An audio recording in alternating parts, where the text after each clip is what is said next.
A very good morning, everyone. So today we'll be continuing our chapter of life processes, and the nutrition will be starting up with the human beings.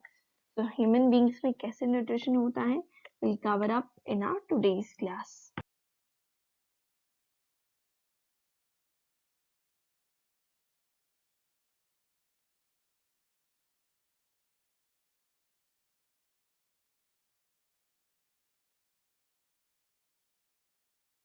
Students, starting with the questions that I asked in the last class, the answer to these questions. The first question was, which term is used for the biocatalysts that are present in humans?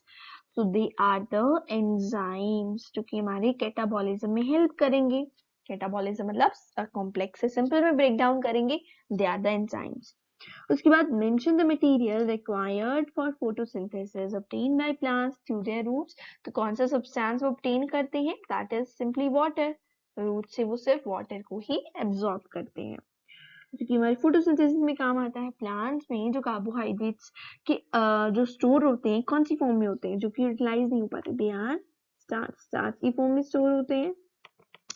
Further हमारे पास question था कि terrestrial plants में water कौन से part से हमारे पास absorb करा जाता है? So we know it is root. Second और fourth question are inter related, right?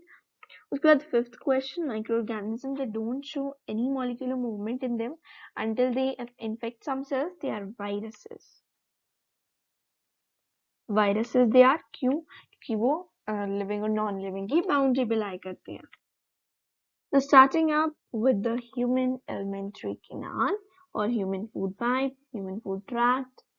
तो हमारे पास जो ह्यूमंस है उनके पास एक हेट्रोट्रॉफिक मोड ऑफ न्यूट्रिशन है, होलोजोइक मोड ऑफ न्यूट्रिशन है.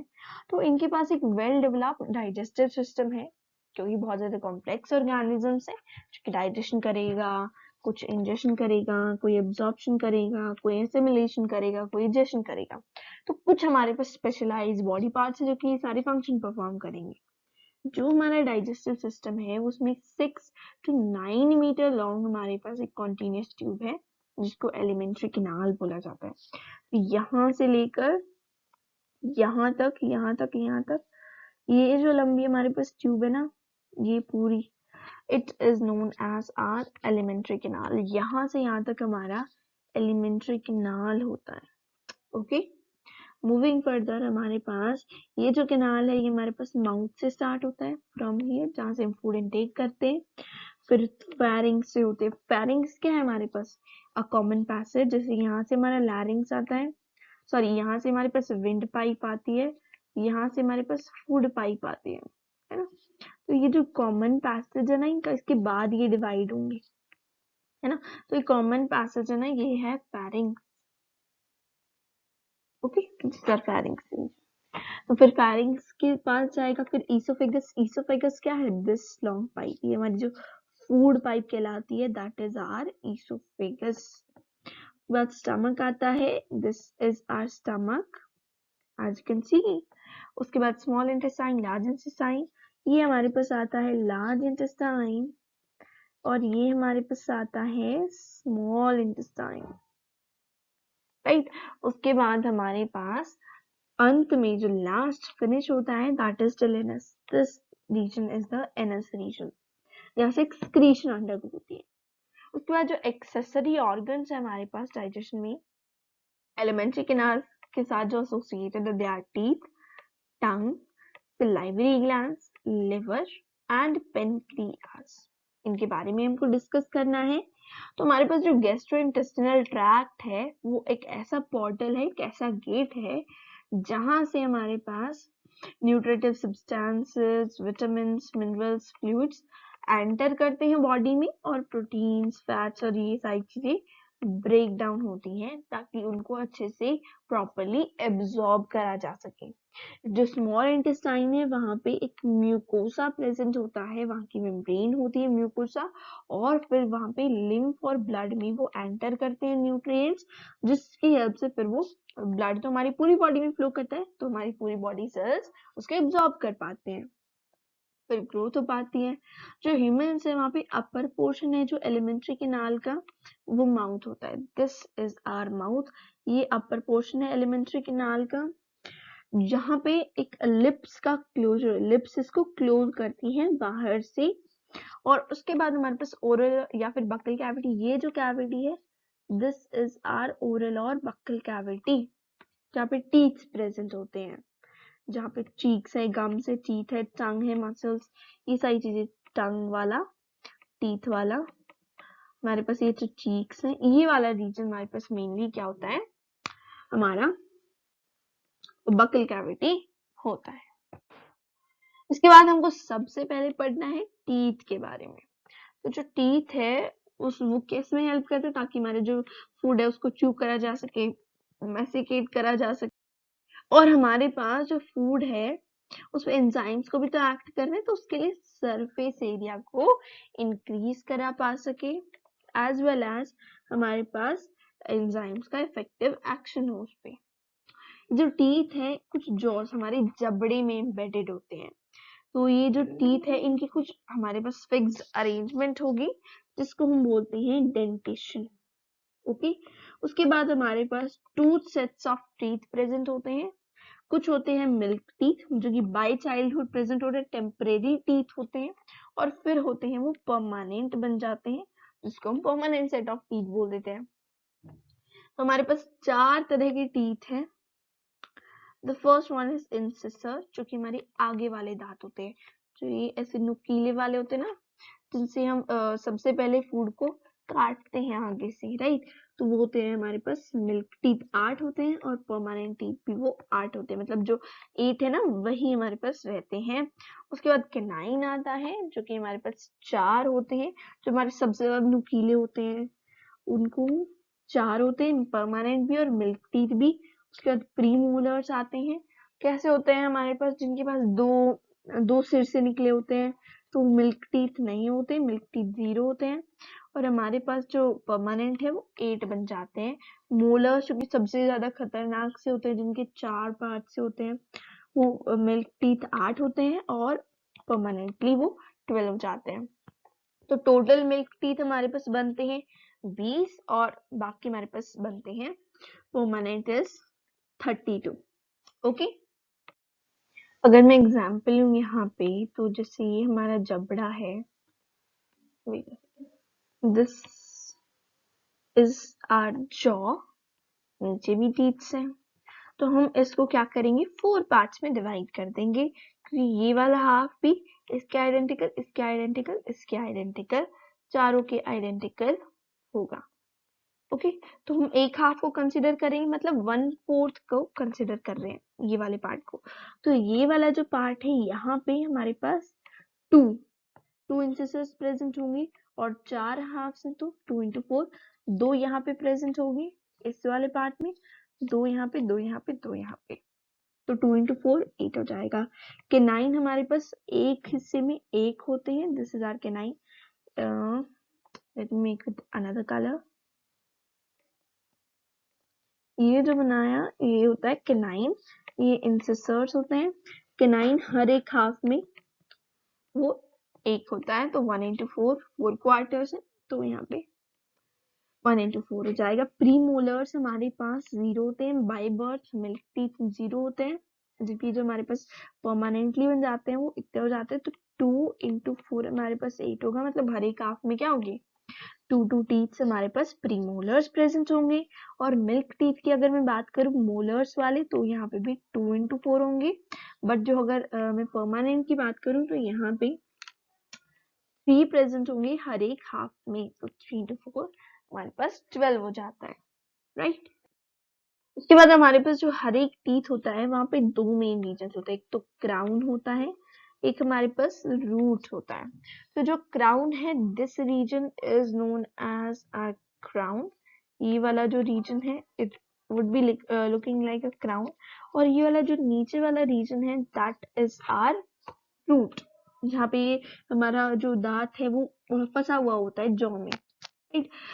क्राउन के ऊपर एक कवरिंग होती है, इनेमल। हमारी बॉडी का हार्डेस्ट पार्ट क्या है, इनेमल होता है ना, इनेमल, तो ये इनेमल है। उसके बाद ये जो है एक्सपोज्ड पार्ट होता है, जो हमको दिखता है बाहर से, और जो ये नीचे वाला पार्ट है जो कि हमारे पास रूट है ये एम्बेडेड होता है जो बोन में।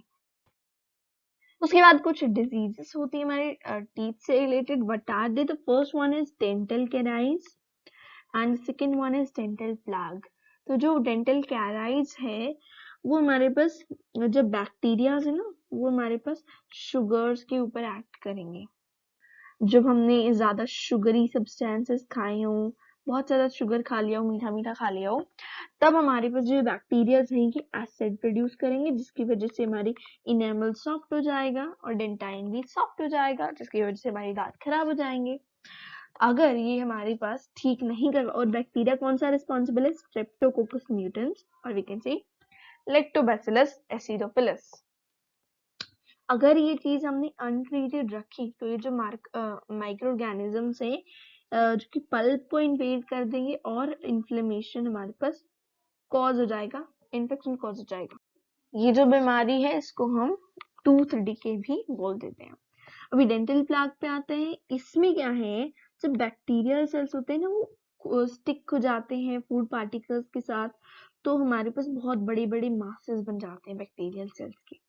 और जैसे जैसे ये जो प्लाग है ये पूरे टीथ को कवर करेगा तो हमारे पास सलाइवा नहीं बन पाएगा उन टीथ के ऊपर, और इसकी वजह से एसिड प्रोड्यूस होगा बैक्टीरिया के द्वारा जो कि न्यूट्रलाइज नहीं हो पाएगा। कब न्यूट्रलाइज होता है? जब सलाइवा हमारे पास एक्ट आता है, हमारे पास टीथ के पास एक्ट करता है टीथ के पास, बट यहाँ पे न्यूट्रलाइजेशन प्रोसेस अंडरगो नहीं हो पाएगा। इसीलिए हमारे पास ब्रशिंग ऑफ टीथ इंपॉर्टेंट, ताकि ये जो बैक्टीरियल मासेस है ये रिमूव हो जाए और हमारे पास प्लाग भी रिमूव हो जाए। नेक्स्ट वन इज हमारे पास कि अभी फूड ने टीथ तक तो ट्रैवल कर लिया, उसके बाद क्या होगा? जो फूड है उसको वेट करा जाएगा ताकि हमारे पास स्मूथ पैसेज हो जाए और हमारे पास एलिमेंट्री कैनाल में सॉफ्ट उसका मूविंग हो। तो ये कब होता है? जब हमारे पास फूड को सलाइवा के साथ थॉरोली मिक्स करा जाता है, अच्छे से मिक्स करा जाता है जब हम च्यू कर रहे होते हैं, और इसको माउथ में मूव करा जाता है। जब भी हम खाना खाते हैं तो हम ऐसे करते हैं ना, तो मतलब हमारे पास जब वो सलाइवा के साथ मिक्स हो रहा है और मस्कुलर टंग की हेल्प से मिक्स हो रहा है। जो टंग है ये एक मस्कुलर सेंसरी ऑर्गन है जहाँ पे टेस्ट बड्स होते हैं। Thousands, millions, lakhs of taste buds पे होते हैं जो कि फूड को टेस्ट करने में हेल्प करते हैं। It helps in tasting the food and its movement in the oral cavity। जब ये मिक्स हो जाएंगे और ये जो टंग है ये क्या करेगी, इसकी मूवमेंट कराने में हेल्प करेगी। और जो टेस्ट बड्स हैं they are 10,000 in numbers। Okay, moving further we have की जो ओरल कैविटी, वहां से ये जो फूड च्यू कर दिया हमने, सलाइवा के साथ मिक्स कर दिया स्मूथ पैसेज के लिए, तो अभी ये फेरिंग्स में मूव करेगा। I showed you in the diagram pharynx क्या होता है। फिर इसके बाद फेरिंग्स से ये मूव करेगा to the oesophagus. It is the food pipe. ये 25 सेंटीमीटर लंबी होती है। इसमें एक म्यूकस मेम्ब्रेन प्रेजेंट होती है। मतलब म्यूकस क्या होता है? एक स्टिकी सब्सटेंस होता है, right? A sticky substance. It is further हमारे पास ये जो रिदमिक कंट्रैक्शन एंड रिलैक्सेशन होती है, जैसे हमारे पास ये फूड पाइप है, यहाँ पे हमारे पास कोई भी फूड मटेरियल ने एंटर करा है तो ये क्या करेगी, ये ऐसे ऐसे होगी, फूड यहाँ पे होगा, उसके बाद वेट 1 सेकेंड, उसके बाद हमारे पास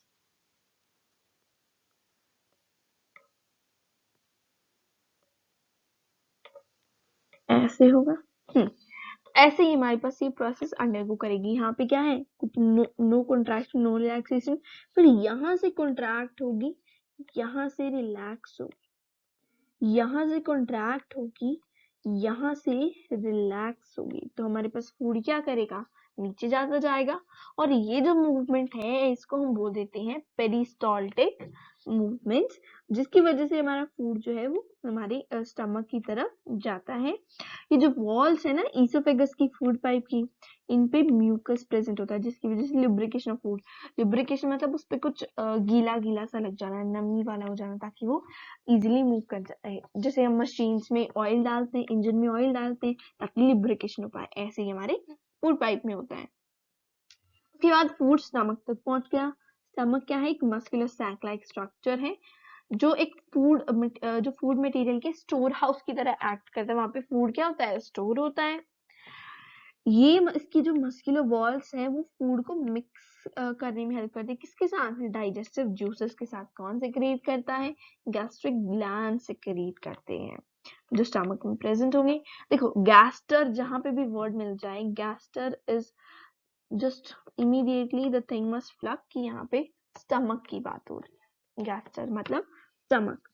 तो स्टमक से जो फूड है वो स्मॉल इंटेस्टाइन तक पास आउट होगा और वहां से फूड एग्जिट करेगा फ्रॉम द स्टमक, जो कि हमारे स्फिंक्टर मसल्स रेगुलेट करेंगी। जब हमारे पास स्मॉल अमाउंट्स में जो है रिलीज होगा और स्मॉल इंटेस्टाइन तक पहुंच जाएगा। तो स्मॉल इंटेस्टाइन है वो longest part of the food tract है। जब मैं फूड ट्रैक्ट बोलूं, एलिमेंट्री कैनाल बोलूं, जस्ट थिंक दोनों are same. Do not get confused. जब हमारे पास एक कॉम्पैक्ट स्पेस में फिट होता है स्मॉल इंटेस्टाइन, क्योंकि एक्सटेंसिव कूलिंग की वजह से। द फर्स्ट पार्ट है स्मॉल इंटेस्टाइन का, दैट इज ड्यूडेनम, जो कि 25 सेंटीमीटर लॉन्ग होता है। एक सी शेप्ड स्ट्रक्चर है ये।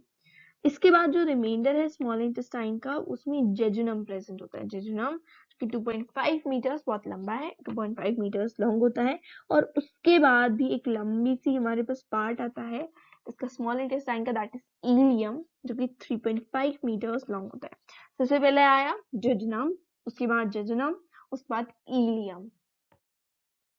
अभी हमारे पास कुछ इंपॉर्टेंट पॉइंट आता है, लेट्स रिमेम्बर दैट। तो जो स्मॉल इंटेस्टाइन है वो 4.5 मीटर्स लॉन्ग होता है लिविंग पर्सन में, बट 6 मीटर्स लॉन्ग होता है ऑटोस्पी में। ऑटोस्पी क्या होता है? मतलब जो हमारे पास डेड इंसान होता है, जो मुर्दा होता है। क्यों? देखो हमारे पास जब बॉडी है हमारी, जब वो डेड हो जाती है तो वो क्या करेंगी? मसल्स कॉन्ट्रैक्ट करती हैं कि रिलैक्स करती हैं? आंसर इट, हमारे पास मसल्स रिलैक्स करती हैं, राइट? मसल्स रिलैक्स करेंगी। अगर मसल्स रिलैक्स करेंगी तो हमारे पास स्मॉल इंटेस्टाइन भी रिलैक्स करेगा। स्मॉल इंटेस्टाइन रिलैक्स करेगा तो उसकी लेंथ क्या होगी? इंक्रीज होगी कि डिक्रीज होगी? इंक्रीज होगी, राइट? तो हमारे पास ये 4.5 से 6 मीटर्स तक लंबा हो जाता है ऑटोस्पी में, ऑटोप्सी में। हमारे पास जो स्मॉल इंटेस्टाइन है उसकी लेंथ हमारे वेरियस एनिमल्स में डिफर करेगी। क्यों? क्योंकि वो अलग अलग खाना खाते हैं हर्बीवोर्स की। और अगर मैं कार्निवोर्स की बात करूं तो हर्बीवोर्स में लॉन्गर होगा। क्यों? क्योंकि उनको सेल्यूलोज डाइजेस्ट करना होता है। ये क्या है? सबसे ज्यादा कॉम्प्लेक्स ऑर्गेनिक सब्सटेंस है। ह्यूमन तो इसको डाइजेस्ट भी नहीं कर सकते। हर्बीवोर्स को डाइजेस्ट करने के लिए स्मॉल इंटेस्टाइन लंबा चाहिए। अब जो हमारे कार्निवोर्स है वो क्या खाते हैं? मीट। इतना ज्यादा कॉम्प्लेक्स नहीं है वो, इसलिए इजियर टू डाइजेस्ट है, इसीलिए उनके पास क्या होगा? शॉर्टर स्मॉल इंटेस्टाइन प्रेजेंट होगा। हमारे पास एक स्फिंक्टर मसल की बात हुई थी स्टमक में जो प्रेजेंट होती है, तो उसके बारे में पढ़ लेते हैं एक बार। जो स्फिंक्टर मसल है एक सर्कुलर मसल होती है जो कि हमारे पास नेचुरल बॉडी पैसेज के लिए कंस्ट्रक्शन बनाए रखती है, और जब रिलैक्स करेगी मतलब हमारे पास नॉर्मल फिजियोलॉजिकल फंक्शनिंग होती है। नेक्स्ट हमारे पास आता है कि जो स्मॉल इंटेस्टाइन है वहां पे लार्ज इंटेस्टाइन के साथ वो मर्ज करता है। देखो फूड के बारे में हमने भी क्या क्या पढ़ा है। माउथ में आया था वो फूड, माउथ से कहां पे पहुंचा? हमारी फेरिंग्स में पहुंचा, राइट? फेरिंग्स से कहां पे गया? हमारे पास ईसोफेगस में गया। ईसोफेगस से हमारे पास कहां पे आया? स्टमक में आया। स्टमक से कहां पे गया है? To the small intestine. Small intestine से कहां पे जाएगा? Large intestine. Okay, so let's discuss about the large intestine now. तो अभी लार्ज इंटेस्टाइन में फूड एंटर कर गया। ये ज्यादा वाइडर होता है as compare to the small intestine, but length में छोटा होता है। 1.5 से 1.8 मीटर्स लंबा हो जाता है, जबकि हमारा स्मॉल इंटेस्टाइन कितना था? 4.5 मीटर्स लॉन्ग, राइट? उसके बाद जो लार्ज इंटेस्टाइन है वो कुछ पार्ट्स में डिवाइडेड है। Let's study about them. जो फर्स्ट पार्ट है दैट इज द सीकम। हमारे पास स्मॉल इंटेस्टाइन कितने पार्ट्स में डिवाइडेड था? 3 पार्ट्स में। The first one was jejunum, then was the ileum. Sorry, the first one was jejunum, then was the jejunum, then was the ileum, right? The 3 parts were there for the small intestine. यहाँ पे भी divided है इसका, so let's discuss about that. तो ये जो ilium है ये हमारे पास सीकम में ओपन होता है. इसका जो लास्ट पार्ट है स्मॉल इंटेस्टाइन का, दैट ओपन्स इन सीकम, और ये इलियोसीकल वॉल्व से गार्डेड होता है. अभी वॉल्व क्या होती है, हमारे पास बैक फ्लो को प्रिवेंट करती है. बैक फ्लो को प्रिवेंट क्यों करना है भाई, अभी एक बार जो फूड सारा डाइजेस्ट हो गया, स्मॉल जितनी भी most of the digestion process है वो स्मॉल इंटेस्टाइन में अक्कर होती है. अभी स्मॉल इंटेस्टाइन में जब फूड डाइजेस्ट हो चुका है तो उसको वापस भेजने का तो मतलब ही नहीं है, तो वापस भेजने में तो हमारा नुकसान हो जाएगा बहुत ज्यादा. तो उस चीज को प्रिवेंट करने के लिए हमारे पास क्या होती है, वॉल्व होती है. जैसे ये हमारे पास ऐसे होते हैं, ब्लड में भी वॉल्व्स होती हैं. जैसे यहाँ पे अगर आ रहा है फूड, तो यहाँ पे अगर ये बैक फ्लो होगा तो ये क्या हो जाएंगे, अगर ये बैक फ्लो होने की कोशिश होगा, back flow, wait one second, अगर बैक फ्लो होने के चांसेस हुए तो ऐसे जाएगा फूड, तो यहाँ पे ऐसे क्या हो जाएगी, ये बंद हो जाएगी ना, ऐसे ऐसे इस पे प्रेशर लगेगा तो ऐसे जाएगी, बट जैसे जैसे ऐसे आएगा तो ये खुलती जाएगी, राइट. तो ये होती है हमारे पास वॉल्व जो बैक फ्लो को प्रिवेंट करती है, क्योंकि बैक फ्लो हमारे लिए नुकसानदायक होता है ना. ये हमारे पास असेंडिंग कॉलम से लीड करती है, जो कि एब्डोमेन की राइट साइड में होता है, और उसके बाद आता है ट्रांसवर्स कॉलम. असेंडिंग मतलब जहां से फूड ऐसे जाएगा, ट्रांसवर्स कॉलम जहां से ऐसे होगा food, this one is our ascending column. यहाँ पे आता है ट्रांसवर्स कॉलम, उसके बाद फूड ऐसे जाएगा, फिर एनस के पास जाएगा, तो ये हमारे पास डिसेंडिंग कॉलम होता है, जो कि हमारे पास लेफ्ट साइड में प्रेजेंट होता है एब्डोमेन के, जिसके जो रिजल्ट करता है in the sigmoid colon. Sigmoid colon कुछ ऐसा मोटा सा स्ट्रक्चर होता है ऐसे, राइट, ये सिग्मोइड कोलन होता है. और उसके बाद हमारे पास रेक्टम आता है, फिर रेक्टम ऐसे आ गया, और वहां पे अनडाइजेस्टेड फूड जो है वो स्टोर होता है कुछ टाइम के लिए, और फिर वो एनस से चला जाता है एक्सक्रीशन के लिए. और यहाँ पे भी एनल स्फिंक्टर्स होते हैं. क्यों, क्योंकि जो अनडाइजेस्टेड फूड है डाइजेस्ट ही नहीं हो पाया, तो उसके लिए हमको वापस नहीं भेजना उसको, राइट. एक बार रिवाइज करते हैं हमने अभी तक डाइजेशन में क्या क्या पढ़ा है. तो सबसे पहले हमारा फूड एंटर करा फ्रॉम द माउथ, माउथ में एंटर किया, फिर हमारे टीथ्स ने उसको च्यू कर दिया, टंग ने उसको आगे बढ़ने के लिए कहा, तो फूड आगे गया, फिर वो फेरिंग्स में एंटर किया है, फेरिंग्स के पास गया, फेरिंग्स से फिर हमारे ईसोफेगस में ट्रैवल करा है उसने, this is our oesophagus. Oesophagus में ट्रैवल करने के बाद वो पहुंचा स्टमक में, स्टमक में एंजाइम्स ने एक्ट किया, फिर वो एंजाइम स्टमक के बाद वो पहुंचा हमारे स्मॉल इंटेस्टाइन में, यहाँ पे वो डाइजेस्ट हुआ. जो अपर पार्ट था दैट वाज ड्यूडेनम, ड्यूडेनम के बाद आया इलियम, इलियम के बाद हमारे पास क्या आया था, सॉरी, जेजुनम के बाद आया जेजुनम, जेजुनम के बाद लास्ट पार्ट आ गया हमारे पास ileum, ileum led to the caecum. यहाँ पे जो इलियम है ना, दिस रीजन, वो इलियम के बाद सीकम बना. सीकम फिर हमारे पास ये जो पार्ट था that was our ascending column, this is our ascending column. फिर हमारे पास फूड ऐसे गया, तो ये जो रीजन था उसको हमने बोल दिया था क्या, transverse column.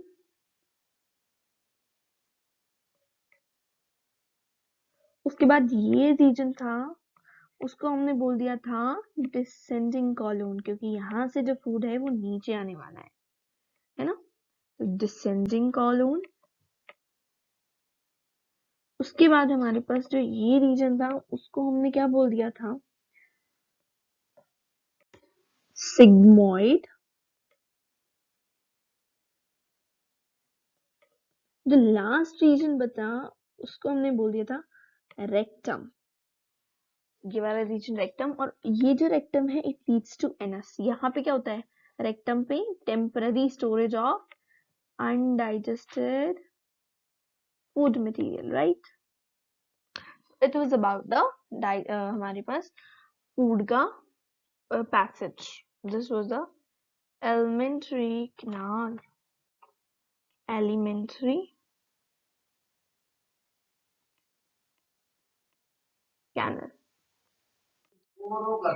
Now moving on to the next topic कि हमारे जो डाइजेस्टिव सिस्टम है ह्यूमन में उसके क्या क्या फंक्शंस हैं.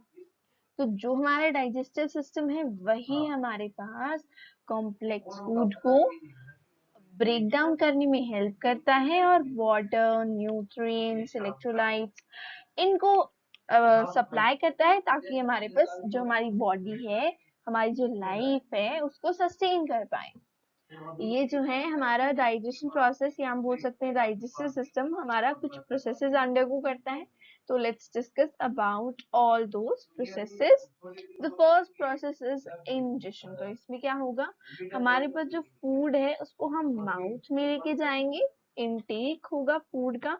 उसके बाद हमारे पास मैस्टिकेशन होगी. मैस्टिकेशन मतलब फूड को च्यू करा जाएगा और उसको स्मॉलर फूड पार्टिकल्स में कन्वर्ट कर देंगे.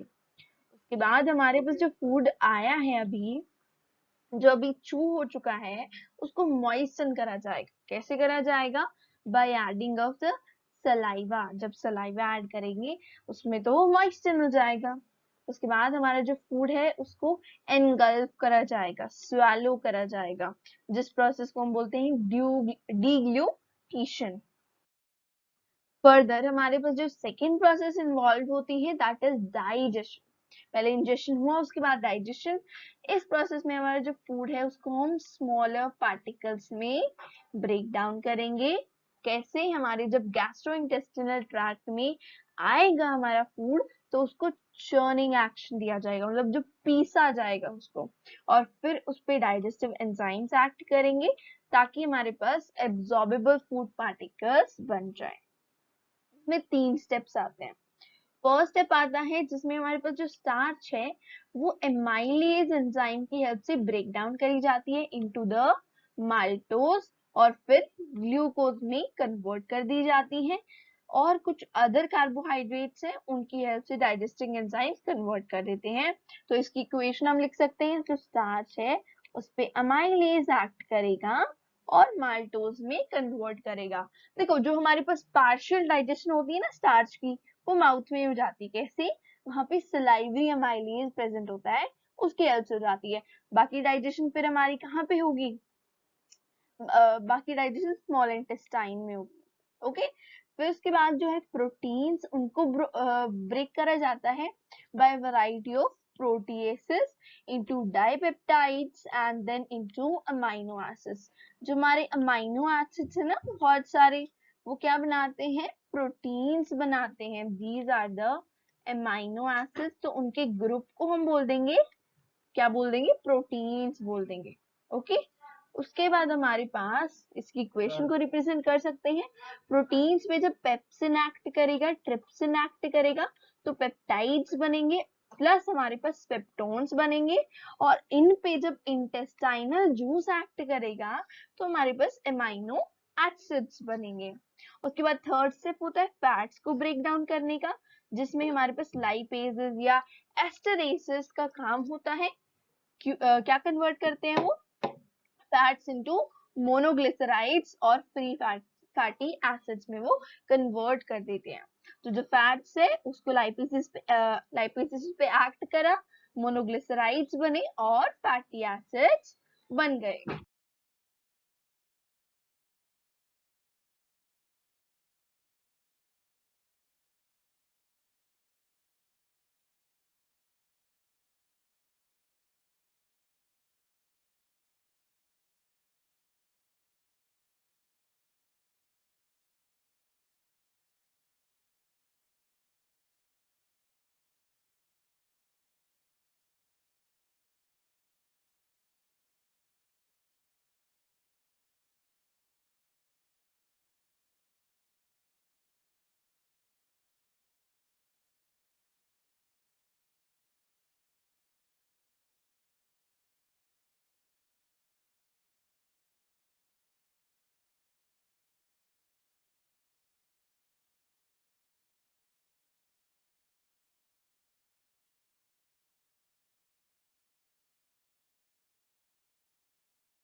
क्या हुआ हमारे स्टमक में? सबसे पहले जो पेप्सिनोजन था, जब HCl हमारा प्रोड्यूस हुआ है, HCl की प्रोडक्शन की वजह से पेप्सिनोजन कन्वर्ट हो गया पेप्सिन में अपनी एक्टिवेटेड फॉर्म में। फिर हमारा जो पेप्सिन है उसने क्या किया, प्रोटीन्स को हमारे पेप्टाइड्स में कन्वर्ट कर दिया। सो पेप्टाइड्स में कन्वर्ट करने का काम किसका हुआ, पेप्सिन का हुआ फ्रॉम द प्रोटीन्स। इसका पीएच हमको ध्यान रखना है, दैट इज 1.8, मतलब एसिडिक होता है। उसके बाद हमारे पास जो थर्ड डाइजेस्टिव ग्लैंड है दैट इज लिवर। इसके बारे में देखते हैं। जो हमारा लिवर है that is situated on the right side of the abdomen, abdomen की राइट साइड पे। जैसे अगर ये हमारी ह्यूमन बॉडी है, these are our hands, so you can relate, see yourself। तो यहाँ पे हमारे पास ये वाला जो रीजन है, this region is known as your abdomen. और यहाँ पे ये जो है, यहाँ पे प्रेजेंट होता है लंग्स के नीचे। ये हमारे पास लंग्स है, तो लंग्स के नीचे हमारे पास क्या प्रेजेंट होता है, डायफ्राम। तो डायफ्राम के नीचे हमारे पास जो एक ऑर्गन प्रेजेंट होती है, that one is your liver. It's a rough diagram students, do not think that ये ही स्ट्रक्चर होता है। और इसके नीचे भी हम पढ़ेंगे क्या प्रेजेंट होता है, पैनक्रियाज प्रेजेंट होते हैं, ग्रीन कलर के, येलोइश ग्रीन पैनक्रिया। ओके, तो देखो ये हमारे पास यही लिखा है, ये राइट साइड में प्रेजेंट होता है एब्डोमेन की। राइट साइड कौन सी होगी अभी, दिस साइड, ये वाली साइड में प्रेजेंट होगा, this side of the abdomen. उसके बाद नीचे प्रेजेंट होता है डायफ्राम की। आज one important fact about the liver की, ये लार्जेस्ट ग्लैंड है हमारी बॉडी का। उसके बाद इसमें बाइल जूस सिक्रीट होता है। एक जो बाइल जूस है वो एक येलोइश ग्रीन स्मॉल सैक में प्रेजेंट होता है, जैसा कि मैंने यहाँ पे बना रखा है, दैट इज पेनक्रियास। पेनक्रियास में हमारा बाइल जूस स्टोर होता है। जो बाइल जूस है उसके दो कंपोनेंट्स हैं, and what are those components, let me raise it. तो बाइल जूस के हमारे पास दो कंपोनेंट्स है, बाइल सॉल्ट्स, बाइल पिगमेंट्स। जो हमारे पास बाइल पिगमेंट्स है ना, वो क्या करते हैं, वो है क्या, वो हमारे जब आरबीसीज की डिस्ट्रक्शन होती है ना, ओल्ड आरबीसीज की लिवर में, तो उनके वेस्ट प्रोडक्ट्स होते हैं बाइल पिगमेंट्स। और बाइल सॉल्ट्स क्या करते हैं, कुछ टाइप के सॉल्ट्स होते हैं जो कि फैट्स की डाइजेशन में हेल्प करते हैं। अभी प्रोटीन्स की डाइजेशन तो होगी स्टमक में, पेप्टाइड्स में कन्वर्ट हो गया कुछ हद तक। उसके बाद अभी हमको करना है फैट्स का इन द लिवर। अभी हम आते हैं functions of the bile juice पे। तो ये जो है हमारे फूड को अल्कलाइन बना देता है। ओके, जो फूड है हमारे स्टमक से आता है वो तो एसिडिक है, बट इस एसिडिक फूड पे हमारा लिवर काम नहीं कर सकता, बाइल जूस काम नहीं कर सकता। तो इसके लिए हमको इसको अल्कलाइन बनाना होगा, इसका पीएच अल्कलाइन करना होगा, ताकि पेनक्रियाटिक एंजाइम्स जो हैं वो इसके ऊपर एक्ट कर सके। बाइल सॉल्ट्स हैं, इनमें क्या होता है, सोडियम बाइकार्बोनेट, और जो कि इसका मीडियम अल्कलाइन बना देते हैं। उसके बाद हमारे पास एमल्सिफिकेशन होता है फैट्स का। जो फैट्स है वो कहाँ भी प्रेजेंट होते हैं, हमारे इंटेस्टाइन में प्रेजेंट होते हैं। वो लार्ज फैट ग्लोब्यूल्स की फॉर्म में प्रेजेंट होते हैं, तो इसीलिए एंजाइम्स तो इजीली एक्ट नहीं कर पाएंगे। तो उसका क्या करना पड़ेगा, एमल्सिफिकेशन करना पड़ेगा। जो लार्ज फैट ग्लोब्यूल्स हैं उनको छोटे छोटे फैट ग्लोब्यूल्स में कन्वर्ट करना होगा। देखो यहाँ पे सरफेस एरिया क्या है, ज्यादा है। एक की अगर मैं बात करूँ, यहाँ का सरफेस एरिया क्या है, एक की अगर मैं बात करूँ कम है, राइट। तो यहाँ पे एक ही साथ बहुत सारे एंजाइम नहीं कर सकते, बट एक पे हमारे पास एंजाइम बहुत सारे एक्ट कर सकते हैं। जितना ज्यादा हमारे पास सरफेस एरिया होगा उतना ज्यादा मुश्किल होगा, राइट, करना। बट अगर यहाँ पे एक सिंगल की मैं बात करूँ, इस पे एंजाइम इजीली एक्ट कर पाएगा, राइट। उसके बाद हमारे पास जो बाइल सॉल्ट्स है वो इसी का काम करते हैं कि जो फैट ग्लोब्यूल से बड़े वाले उनको छोटे में कन्वर्ट कर देंगे, इसीलिए सरफेस एरिया इंक्रीज होगा। और हमारे पास एंजाइम एक्शन अच्छे से हो पाएगा। ये जो प्रोसेस है जिससे फैट ब्रेक डाउन होता है स्मॉल ड्रॉपलेट्स में, उसको हम बोलते हैं एमल्सिफिकेशन ऑफ द फैट्स। उसके बाद हमारे पास आता है functions of the liver. Liver का क्या काम है भैया? जो हमारे पास बाइल जूस है ना, उसको सिक्रीशन यही करता है हमारा लिवर। यूरिया का प्रोडक्शन यही से होता है, फिल्टर आउट होके। हमारे पास जो डिटॉक्सिफिकेशन है ड्रग्स का, टॉक्सिन का, हार्मफुल केमिकल्स का, जिनको ये किस में चेंज कर देता है? हार्मलेस फॉर्म में। तो वो कौन करता है? हमारे लिवर सेल्स करते हैं। उसके बाद हमारे पास जो फोर्थ ग्लैंड आता है that is our pancreas. Pancreas हमारे पास एक soft lobulated greyish pink gland है जिसमें 60 ग्राम्स वेट होता है। जहां जहां पे वेट इनका मेंशन है, पीएच मेंशन है, मींस दैट प्लेस यहाँ पे हमको याद रखना है। So just remember those points. ये कुछ 2.5 सेंटीमीटर वाइड होता है और 12 to 15 सेंटीमीटर लॉन्ग होता है। ये हमारे कहाँ पे प्रेजेंट होता है? posterior to the stomach। हमारे जो पेनक्रियाज है वहां पे एक अल्कलाइन पेनक्रियाटिक जूस सिक्रीट होता है जिसका पीएच 8.4, मतलब ना ही वो ज्यादा एसिडिक है ना ही वो ज्यादा बेसिक है। जो पेनक्रियाटिक जूस है वो डाइजेशन में कैसे हेल्प करता है? तो पेनक्रियाटिक जूस में पेनक्रियाटिक अमाइलेज होता है जो कि स्टार्च पे एक्ट करेगा। अमाइलेज हमारे पास जो सलाइवरी अमाइलेज था उसने भी तो एक्ट किया था स्टार्च पे, बट वो पार्शियल डाइजेशन था। यहाँ पे होगा ज्यादा digestion, most of all digestion. जो प्रोटीएज था जैसे कि ट्रिप्सिन हमने पढ़ा था, पेप्सिन हमने पढ़ा था, वो प्रोटीन्स को डाइजेस्ट कर रहे थे। और जो लाइपेज था वो इमल्सिफाइड फैट्स को डाइजेस्ट कर रहा था, राइट। तो principal enzyme for the breakdown of fats क्या है? पेनक्रियाटिक लाइपेज, जिसको हम स्टिप्सिन भी बोल देते हैं। तो स्टार्च पे जब हमारा एक्ट करेगा पेनक्रियाटिक अमाइलेज तो माल्टोज में हो गया, कुछ स्टार्च हमारे माउथ में हो गया था माल्टोज में कन्वर्ट। यहाँ पे पीएच था 8 और ये पेनक्रियाटिक अमाइलेज की वजह से हुआ। प्रोटीन्स को हमने कन्वर्ट कर दिया पेप्टोन्स में, जो कि हमारे क्या होते हैं? Partially hydrolyse protein. कुछ ब्रेक डाउन हमने किया उनका। उसके बाद जो हमारे एमल्सिफाइड फैट्स मतलब जो छोटे फैट्स हो गए हमने ब्रेक डाउन कर दिया, जिनका सिंपलर फॉर्म्स में जिनको कन्वर्ट कर दिया, उन फैट्स पे हमारा स्टिप्सिन या हम बोल सकते हैं पेनक्रियाटिक लाइपेज एक्ट करेगा जो कि इनको ग्लिसरॉल और फैटी एसिड्स में कन्वर्ट कर देगा। उसके बाद जो फिफ्थ ग्लैंड हमारे पास आते हैं that is the intestinal glands. तो जो हमारी स्मॉल इंटेस्टाइन की वॉल है ना, उसमें कुछ ग्लैंड्स होते हैं जो कि इंटेस्टाइनल जूस को सिक्रीट करते हैं।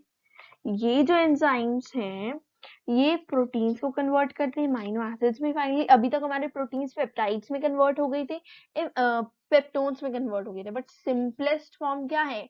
एमाइनो एसिड्स है। और जो हमारे पास कार्ब्स मतलब कार्बोहाइड्रेट्स है उनको ग्लूकोज में कन्वर्ट करा जाएगा, और जो फैट्स है उनको फैटी एसिड्स और ग्लिसरो, अभी ग्लिसराइड्स थे है ना, और एमल्सिफाइड फैट्स थे, बट यहाँ पे फैटी एसिड्स और ग्लिसरॉल में जो सिंपलेस्ट फॉर्म है उनको उनमें कन्वर्ट करेगा हमारा इंटेस्टाइन। जो हमारा डाइजेस्टेड फूड है वो कौन एब्जॉर्ब करेगा? इंटेस्टाइन एब्जॉर्ब कर लेगा, उसकी वॉल्स एब्जॉर्ब कर लेंगे। उसके बाद जो हमारा माल्टोज है यहाँ पे ग्लूकोज में कन्वर्ट हो गया। एज वी नो माल्टोज क्या है? एक फॉर्म ऑफ स्टार्च है। स्टार्च क्या है? कार्बोहाइड्रेट है। तो कार्बोहाइड्रेट्स को हमने कन्वर्ट कर दिया ग्लूकोज में। पेप्टाइड्स पेप्टोन्स को हमने किस में कर दिया? Amino acid. माल्टोज तो हमको मिल गई थी अभी तक, कुछ हमारे अभी पेनक्रियाज में हो गई थी maltose convert from the starch, और कुछ हमारे माउथ में कन्वर्ट हो गई थी, हमने ग्लूकोज में कर दिया। पेप्टाइड्स पेप्टोन्स हमको मिले थे अभी, पेप्टाइड्स हमको मिले थे फ्रॉम द स्टमक, और पेप्टोन्स हमको कहाँ से मिले थे? Just tell me fast.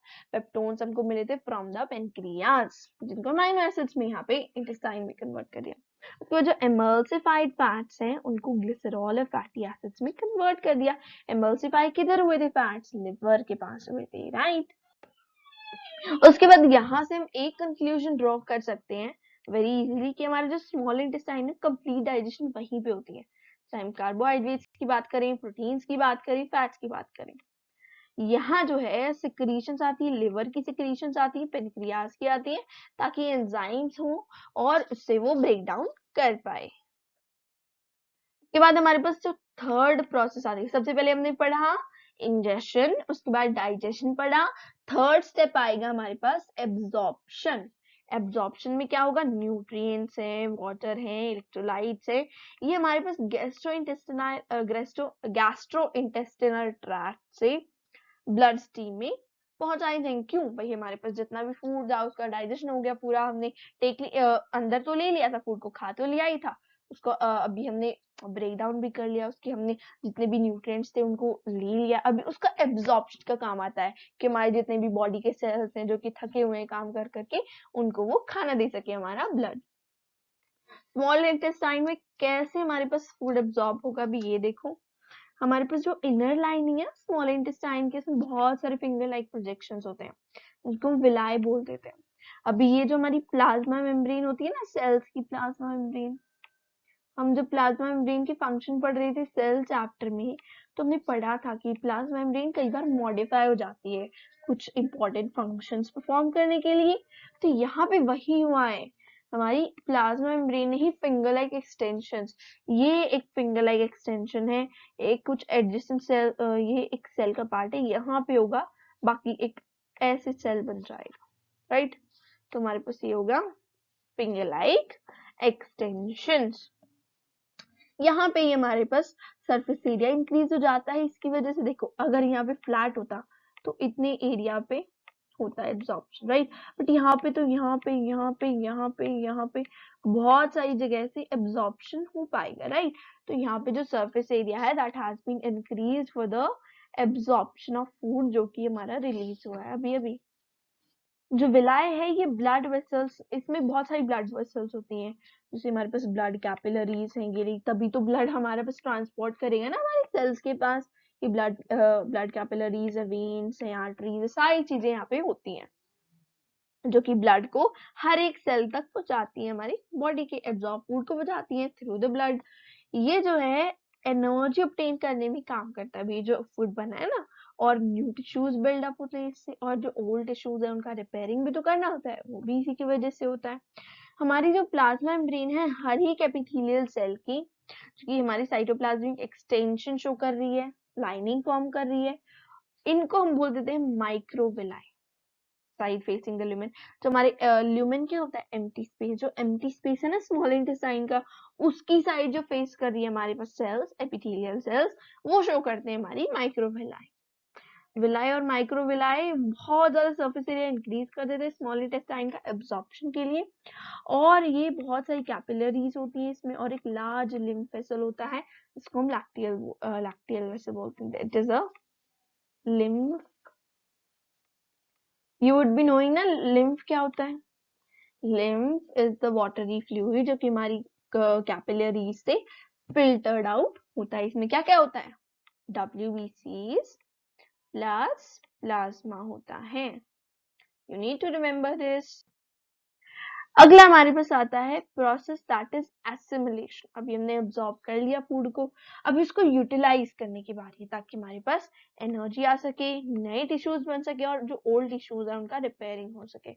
और जो लास्ट प्रोसेस जो कि अनडाइजेस्टेड फूड बच गया, उसको लार्ज इंटेस्टाइन में भेज दिया जाएगा। अभी तुम रखो लार्ज इंटेस्टाइन, और यहाँ पे वाटर रीअब्सॉर्ब होता है बॉडी में, जितना भी वेस्ट मटेरियल है वो एनस, इसको अपनी प्रोनाउंसिएशन को सही रखना है, इसको अनूज नहीं बोलना, इसको एनएस बोलना। The process of egestion of feces outside the body through the anal opening is called defecation. Exit of this waste is regulated by the anal sphincter. तो हमने क्या क्या पढ़ा है यहाँ पे, जितना भी फूड है सबसे पहले माउथ में एंटर करेगा, वापस सलाइवरी अमाइलेज एक्ट करेगा, उसके बाद हमारे पास ईसोफेगस से ट्रैवल करता हुआ स्टमक में आएगा, गैस्ट्रिक ग्लैंड्स के पास पहुंचेगा, जो गैस्ट्रिक ग्लैंड्स वो क्या कर देंगे, इन पे एंजाइम की तरह इन पे एंजाइम्स एक्ट करवाएंगे। उसके बाद हमारे पास यहाँ पे होता है एक लिवर, इस लिवर के पास आएगा हमारे पास खाना, राइट, लिवर के पास गया। उसके बाद ये जो ऑर्गन है हमारे पास गॉल ब्लेडर होती है। उसके बाद हमारे पास नीचे आएगा पेनक्रियास, जहाँ पे pancreatic juices, pancreatic enzymes act करेंगे। उसके बाद हमारे पास स्मॉल इंटेस्टाइन में खाना होगा, स्मॉल इंटेस्टाइन के एंजाइम्स एक्ट करेंगे। स्मॉल इंटेस्टाइन रिसीव कहाँ से करता है enzyme, from the liver, from the pancreas. उसके बाद जितना भी फूड बच गया जो कि अनएब्जॉर्ब्ड है, एब्जॉर्ब नहीं हो पाया, वो यहाँ से जाएगा from the ascending colon, then to the transverse colon, then to the descending colon, the sigmoid and the rectum.